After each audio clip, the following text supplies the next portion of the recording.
তার হাবিবের মাধ্যমে বলেন, তোমরা যখন আমার কাছে কোনো জিনিস চাইবা তখন তোমরা আমার কাছে জান্নাতুল ফিরদাউস চাইবা। এক হাদিসের মধ্যে পড়লাম, কোনো ব্যক্তি যদি একের পর এক তিনবার এই কথাটা বলতে থাকে, আল্লাহুম্মা ইন্না নাসআলুকাল জান্নাতাল ফিরদাউস, ও আল্লাহ,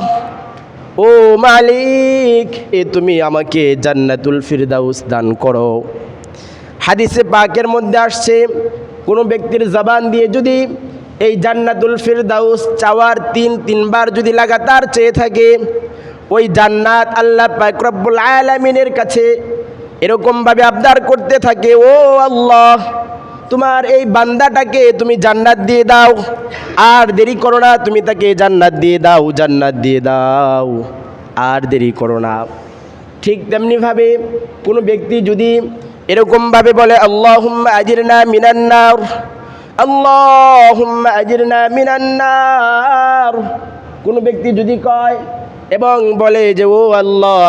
তুমি আমাকে জাহান্নাম থেকে মুক্তি দান করো, এই কথাটা যদি